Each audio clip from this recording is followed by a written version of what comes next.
नमस्कार दोस्तों, आपका स्वागत है आपके अपने चैनल स्टडी एंड एजुकेशन पर। आज हम एक महत्वपूर्ण विषय पर चर्चा करेंगे जो हर कॉम्पिटिटिव एग्ज़ाम में अक्सर पूछा जाता है, भारत के 8 शास्त्रीय नृत्य।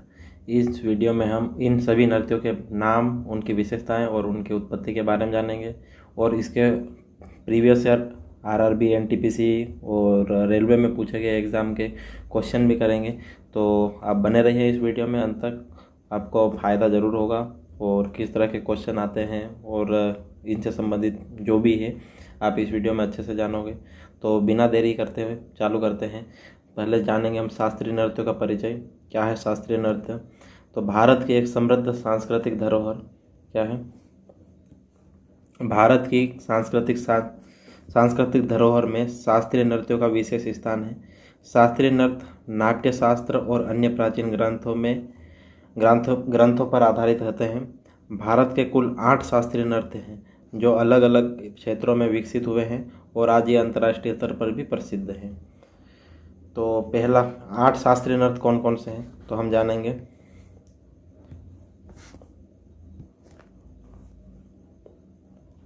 पहला है हमारा भरतनाट्यम,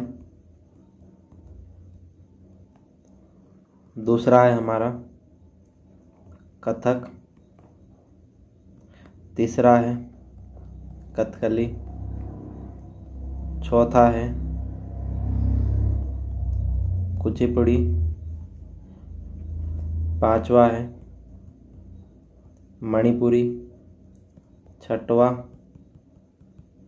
ओडिसी, सातवां मोहिनीअट्टम,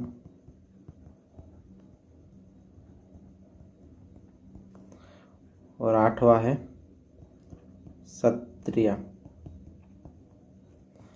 इसमें सबसे प्राचीन भरतनाट्यम है और सबसे नया सत्रिया है, जिसे सन 2000 में शास्त्रीय नृत्यों में सम्मिलित किया गया।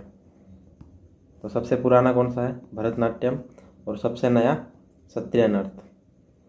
अब हम एक एक के बारे में जानकारी लेंगे। तो सबसे पहला हमारा भरतनाट्यम, जिसकी उत्पत्ति कहाँ से हुई है? तो इसकी उत्पत्ति है तमिलनाडु से। कहाँ से? तमिलनाडु से। भरतनाट्यम भारत के सबसे प्राचीन नृत्यों में से एक है, जिसका उद्गम तमिलनाडु से हुआ है। यह नृत्य शिव और देवी की भक्ति पर आधारित होता है। इसमें प्रमुखता से मुद्रा, भंगिमाएं और पद संचालन का उपयोग होता है।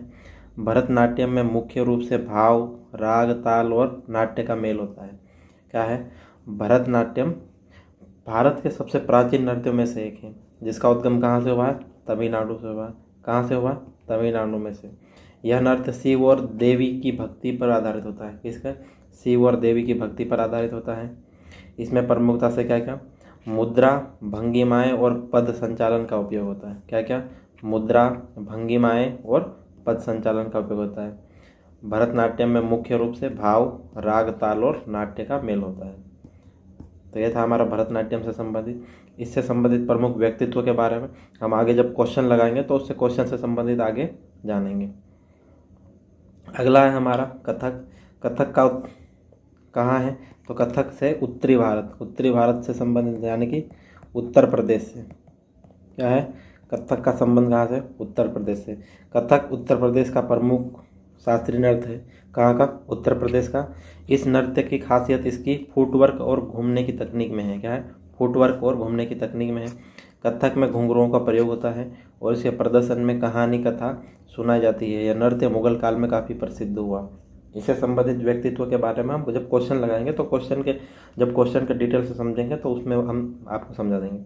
अगला है कथकली। ये कहाँ से हुआ है? तो केरल से। कथकली एक नाट्य आधारित नृत्य है जो केरल राज्य में उत्पन्न हुआ है। यह नृत्य अपने रंग बिरंगे वस्त्र, भारी मेकअप और मुखौटों के लिए प्रसिद्ध है। इसमें धार्मिक और पौराणिक कहानियों का मंचन होता है। कथकली में आँखों और चेहरे के हाव भाव का विशेष महत्व होता है। अगला है हमारा कुचिपुड़ी। कुचिपुड़ी का कहाँ है? तो आंध्र प्रदेश है। कुचिपुड़ी आंध्र प्रदेश का प्रमुख शास्त्रीय नृत्य है। इसमें अभिनय और नृत्य का अद्भुत मेल होता है। यह नृत्य नाट्य शास्त्र पर आधारित है और इसमें भाव, राग और ताल का सामंजस्य देखने को मिलता है। कुचिपुड़ी की विशेषता यह है कि इसमें नर्तक और नर्तकियों के अभिनय पर जोर दिया जाता है। किस पे? नर्तक और नर्तकियों के अभिनय पर जोर दिया जाता है। अगला है हमारा मणिपुरी। कौन सा? मणिपुरी। मणिपुरी नृत्य नाम से ही पता चलता है मणिपुर से है। कहाँ से? मणिपुर से। मणिपुर नृत्य मणिपुर राज्य से संबंध रखता है और यह नृत्य विशेषकर भगवान कृष्ण और राधा, क्या है? भगवान कृष्ण और राधा, भगवान कृष्ण और राधा की लीलाओं पर आधारित होता है। क्या है? भगवान कृष्ण और राधा की लीलाओं पर आधारित होता है। इसमें भावुक और मृदु गतियों का उपयोग होता है। इसकी विशेषता यह है कि इसमें नृत्य के साथ साथ धार्मिक अनुष्ठान भी जुड़ा होता है। अगला है हमारा मोहिनीअट्टम। मोहिनीअट्टम का संबंध कहाँ से है? केरल से है। मोहिनीअट्टम केरल का एक और प्रसिद्ध शास्त्रीय नृत्य है जो नरम और सुशोभित गति के लिए जाना जाता है। यह नृत्य मोहिनी विष्णु के स्त्री अवतार की कथा पर आधारित है। इसमें सफ़ेद और सोने की साड़ी पहनी जाती है। यह नृत्य बेहद लयात्मक होता है। मोहिनीअट्टम का संबंध कहाँ है? केरल से। यह किसके लिए प्रसिद्ध है? तो ये क्या है? नृत्य मोहिनी विष्णु की स्त्री अवतार की कथा पर आधारित है। अगला है हमारा ओडिसी। ओडिसी का संबंध कहाँ से? नाम से ही पता चल रहा है ओडिशा से है। ओडिसी नृत्य ओडिशा राज्य का प्रमुख शास्त्रीय नृत्य है। यह नृत्य देवताओं की पूजा में किया जाता है और इसमें मूर्तियों जैसी मुद्राओं का प्रयोग होता है। ओडिसी नृत्य की विशेषता यह है कि इसमें शरीर की विभिन्न कोणों को मोड़कर सुंदर आकृतियाँ बनाई जाती है। और ये है ओडिसी से। इससे हम संबंधित और महत्वपूर्ण जानकारी जो हम ओडिशा का, जब ओडिसी नृत्य जो समाप्त होने की कगार पे था तो किसने पुनर्जीवित किया, इस बारे में हम क्वेश्चन में समझेंगे और जो क्वेश्चन आएंगे उसके बाद हम और डिटेल से आपको समझाएंगे। तो आप बने रहिए इस वीडियो पे।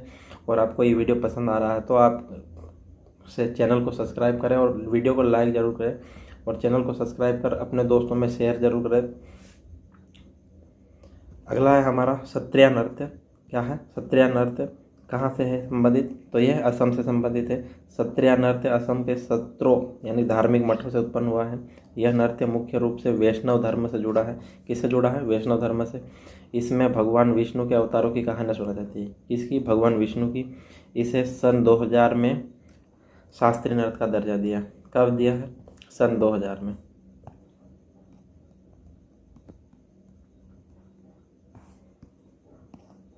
कब दिया? सन 2000 में।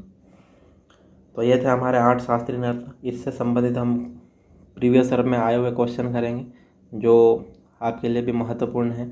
अगर नृत्यों को परीक्षा की दृष्टि से महत्वपूर्ण बातें देखेंगे तो सभी शास्त्रीय नृत्यों के नाम और उनके उद्गम राज्यों को ध्यान से याद करना, हर नृत्य की मुख्य विशेषताओं और उसकी ऐतिहासिक पृष्ठभूमि को अच्छे से समझना, कौन सा नृत्य किस भगवान या किस विषय पर आधारित है इस पर इसका उल्लेख, इसका ध्यान रखना है।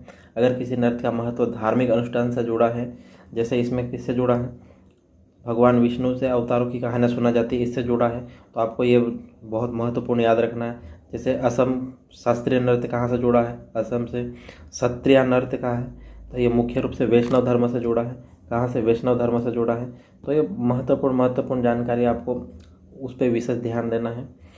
अगला है क्या? क्वेश्चन पढ़ते हैं। क्वेश्चन किस तरह से प्रीवियस ईयर में आए हुए। तो पहला क्वेश्चन क्या है? भारत क्या है? कथक भारत के प्राचीन शास्त्रीय नृत्यों में से एक है। इसकी उत्पत्ति कहाँ हुई? तो सबसे पहले हम भरतनाट्यम के बाद यही इसी को देखे थे। तो कहाँ हुई है? तो उत्तर प्रदेश से। ऑप्शन नंबर सी इसका करेक्ट आंसर है। कहाँ से? उत्तर प्रदेश से। इसके बारे में और जानेंगे हम, कौन कौन व्यक्तित्व इसमें प्रमुख हैं। तो क्या है? कथक उत्तर प्रदेश राज्य से उत्पन्न हुआ है। बिरजू महाराज। कौन है? बिरजू महाराज, लच्छू महाराज, सितारा देवी, सूरत देव महाराज, गोपी कृष्णन, शोभना नारायण। जो शोभना नारायण है वो सबसे कम उम्र में पद्मश्री प्राप्त करता है, 1992 में दिया गया है। आदि प्रसिद्ध कथक नर्तक हैं और इससे कथक से संबंधित महत्वपूर्ण व्यक्तित्व के बारे में देखेंगे हम। क्या है? बिरजू महाराज, लच्छू महाराज, शोभना नारायण। शोभना नारायण कौन? जो सबसे कम उम्र में पद्मश्री अवार्ड के लिए। सितारा देवी, सूरत देव महाराज, मालविका सरकार, गोपी कृष्णन, विद्या गौरी अडकर और मंजूश्री चटर्जी। तो ये थे कथक नर्तक से संबंधित थे। अब हम आगे अगला क्वेश्चन देखेंगे। अगला क्वेश्चन क्या है? अगला क्वेश्चन है किस दक्षिण भारतीय शास्त्रीय नृत्य का शाब्दिक अर्थ कहानी या नाटक है? क्या है? कहानी या कहानी नाटक है। तो कौन है ये? तो ये हमारा कथकली है। क्या है? Kathakali. Option number A correct answer है। क्या है? कथकली एक दक्षिण भारतीय शास्त्रीय नृत्य है जिसका शाब्दिक अर्थ क्या है? कहानी या नाटक। कहानी नाटक है। क्या है? कहानी नाटक। किससे? कथकली से। कथकली नृत्य से संबंधित व्यक्तित्व के बारे में जानेंगे हम। कौन है? आनंद शिवरामन। कौन है? आनंद शिवरामन, कृष्णन कुट्टी, मृणाली साराबाई, बलतोल नारायण मेनन और उदय शंकर। ये किससे संबंधित है? तो ये है कथकली से संबंधित है। किससे संबंधित है? कथकली से संबंधित। अगला क्वेश्चन है हमारा, निम्नलिखित में से कौन सा शास्त्रीय नृत्य शैली नहीं है? क्या है? शास्त्रीय नृत्य शैली नहीं है। कथकली शास्त्रीय नृत्य है, भरतनाट्यम शास्त्रीय नृत्य है, मोहिनीअट्टम शास्त्रीय नृत्य है, धमार शास्त्रीय नृत्य नहीं है। क्या है? धमार शास्त्रीय नृत्य है। ये कब आया है? ये एनटीपीसी आरआरबी में 21/3/2023 के प्रश्न में पूछा गया है। क्या है? धमार शास्त्रीय नृत्य शैली नहीं है। क्या है? धमार शास्त्रीय नृत्य शैली नहीं है। धमार हिंदुस्तानी शास्त्रीय नृत्य संगीत में इस्तेमाल होने वाले तालों में से एक है। क्या है? धमार हिंदुस्तानी शास्त्रीय संगीत में इस्तेमाल होने वाले तालों में से एक है। यह ध्रुपद शैली से जुड़ा है और आमतौर पर पखावज और तबले पर भी बजाया जाता है। क्या है? यह धमार जो शास्त्रीय नृत्य शैली नहीं होती है ना। अगला क्वेश्चन है माइकल जैक्सन। क्या? माइकल जैक्सन ने 1991 माइकल जैक्सन के 1991 के संगीत वीडियो में हिट सिंगल ब्लैक और वाइट। क्या है? ब्लैक और वाइट। ये महत्वपूर्ण ध्यान रखना। क्या है? ब्लैक और वाइट के लिए मौजूद एकमात्र भारतीय शास्त्रीय नृत्य था। तो वह एकमात्र भारतीय शास्त्रीय नृत्य कौन सा था? तो वह था ओडिसी था। कौन सा था? ओडिसी। ये वो एग्जाम में पूछा गया है। कब पूछा गया है? आरआरबी एनटीपीसी 4/2/2021 को पूछा गया क्वेश्चन है ना। क्या है? ओडिसी माइकल जैक्सन के 1991 के हिट सिंगल ब्लैक और वाइट में मौजूद एकमात्र भारतीय शास्त्रीय नृत्य रूप था। यमुना संगार शिवम। क्या है? यमुना संगार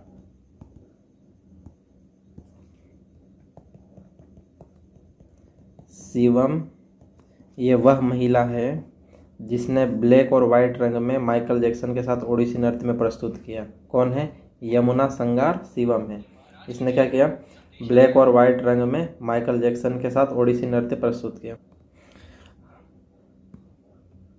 ओडिसी नृत्य से संबंधित प्रमुख व्यक्तित्व कौन कौन से हैं? तो सोनल मानसिंह, किरण सहगल, कालीचरण पटनायक, हरिकृष्ण बेहरा, मोहन महापात्र और मीनाती मिश्रा। एक महत्वपूर्ण और है। क्या है?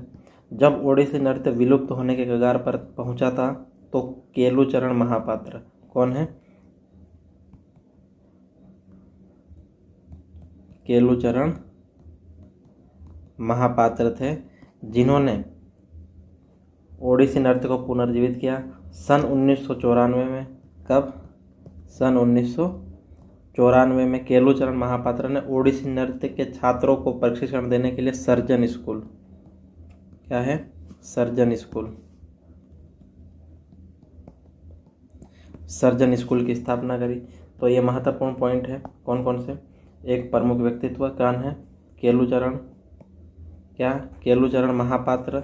इन्होंने कौन सी स्कूल? सर्जन स्कूल की स्थापना की। कब की? तो 1994 में। विलुप्त होने के कगार पर था तो किसने पुनर्जीवित किया? तो यह था केलुचरण महापात्र ने। तो ये इससे महत्वपूर्ण और बन सकते हैं क्वेश्चन, तो इसलिए बहुत महत्वपूर्ण है, तो याद कर लेना। अगला क्वेश्चन क्या है? अगला क्वेश्चन है निम्नलिखित में से कौन सा शास्त्रीय नृत्य अपने वर्तमान स्वरूप में मुगल परंपरा से प्रभावित हुआ? जो हमने पिछले क्वेश्चन में करा। क्या था? तो यह था कथक था। क्या था? कथक था। Option number C. कथक का उत्पादन कहाँ से उत्पादित हुआ है? तो यह था उत्तर प्रदेश से। कहाँ है? उत्तर प्रदेश से। क्या है? कथक अपने वर्तमान स्वरूप में मुगल परंपरा से प्रभावित हुआ। कथक नृत्य का संबंध कहाँ है? उत्तर प्रदेश से संबंधित है। ऑप्शन नंबर सी इसका करेक्ट आंसर है। अगला क्वेश्चन क्या है? अगला क्वेश्चन है मणिपुरी शास्त्रीय नृत्य रूप अक्सर भगवान के जीवन के दृश्यों को दर्शाता है। तो कौन से भगवान? हमने पिछले में पढ़ा। कौन है? भगवान कृष्ण और राधा से संबंधित है। तो क्या है, भगवान कृष्ण से संबंधित है। क्या, मणिपुरी शास्त्रीय नृत्य रूप में अक्सर भगवान श्री कृष्ण के जीवन के दृश्यों को दर्शाया जाता है। क्या है, भगवान श्री कृष्ण के दृश्यों को दर्शाया जाता है। अगला क्वेश्चन क्या है, मणिपुरी नृत्य से संबंधित व्यक्तित्व क्या है? तो ये नयना झावेरी, सुवर्णा झावेरी, रंजना झावेरी और दर्शना झावेरी। इसको क्या बोलते हैं, झावेरी सिस्टर्स के नाम से जाना जाता है। क्या, झावेरी सिस्टर्स के नाम से जाना जाता है। गुरु अमली सिंह, कलावती देवी और राजकुमार सिंह जी से, इसे भी, ये भी महत्वपूर्ण है। कौन है?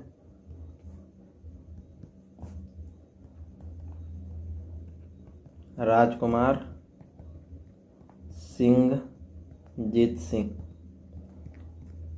इसके बारे में आगे क्वेश्चन आए तो बहुत ध्यान से पढ़ना। और कौन है? बिंबावती, ये मणिपुरी नृत्य से संबंधित है। कौन कौन से? एक तो झावेरी सिस्टर्स यानी कि 4 सिस्टर्स, और गुरु अमली सिंह, कलावती, राजकुमार सिंह जीत सिंह और बिंबावती। अगला क्वेश्चन क्या है? अगला क्वेश्चन है प्रख्यात नर्तक। क्या, प्रख्यात नर्तक गुरु राजकुमार सिंह जीत सिंह किस नृत्य शैली से संबंधित है? तो किससे हैं? मणिपुरी से। किससे हैं? पिछले क्वेश्चन में पढ़ा हमने। क्या है? राजकुमार सिंह जीत सिंह किससे संबंधित है? तो ये मणिपुरी नृत्य से। किससे? मणिपुरी नृत्य से। राजकुमार सिंह जीत सिंह एक प्रमुख प्रतिपादक, कोरियोग्राफर और पुंग चोलोम और रासलीला सहित मणिपुरी के भारतीय शास्त्रीय नृत्य के गुरु हैं। ये क्वेश्चन पूछा गया है आरआरबी एनटीपीसी में। कब पूछा गया है? 12/2/2021 को पूछा गया है, तो महत्वपूर्ण है। अगला क्वेश्चन है भारतीय शास्त्रीय नृत्य कुचिपुड़ी किस राज्य से विकसित हुआ है? क्या है? भारतीय शास्त्रीय नृत्य कुचिपुड़ी किससे नृत्य कहाँ से विकसित हुआ है? तो यह हुआ है हमारा आंध्र प्रदेश से। कहाँ से हुआ है? आंध्र प्रदेश से। ऑप्शन नंबर 20 का करेक्ट आंसर क्या है? कुचिपुड़ी नृत्य शैली का जन्म भारत के आंध्र प्रदेश राज्य के कुचिपुड़ी नामक ग्राम से हुआ है। कहाँ से? आंध्र प्रदेश राज्य के कुचिपुड़ी नामक ग्राम से हुआ है। कुचिपुड़ी एक नृत्य नाटक प्रदर्शन है जिसकी जड़ें नाट्य शास्त्र के प्राचीन हिंदू संस्कृत पाठ में है। क्या है? जिसकी जड़ें कहाँ हैं? प्राचीन हिंदू संस्कृत पाठ में है। अगला क्वेश्चन क्या है? अगला क्वेश्चन है हमारा उस भारतीय शास्त्रीय नृत्य का नाम बताया जिसके बारे में माना जाता है कि वह एक प्रसिद्ध ऋषि भरत को भगवान ब्रह्मा द्वारा प्रकट किया गया था, जिन्होंने तब इस पवित्र नृत्य को नाट्य शास्त्र, क्या है? नाट्य शास्त्र नामक संस्कृत पाठ में संहिताबद्ध किया है। तो कौन सा है?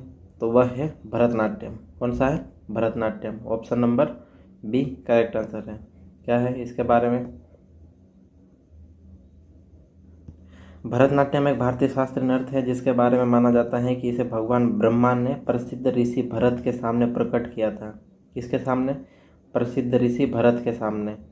महत्वपूर्ण व्यक्तित्व है, इसलिए याद करना जरूरी है। कौन से? किसने किया? भगवान ब्रह्मा ने।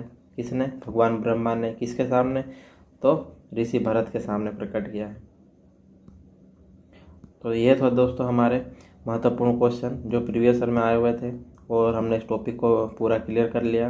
प्रीवियस ईयर में एनटीपीसी में जितने भी क्वेश्चन आए हुए थे हमने उसको इस सेट में ले लिए हैं। तो आपको ये अगर वीडियो पसंद आया है तो वीडियो को लाइक करें, और चैनल पे नए हो तो चैनल को सब्सक्राइब ज़रूर करना।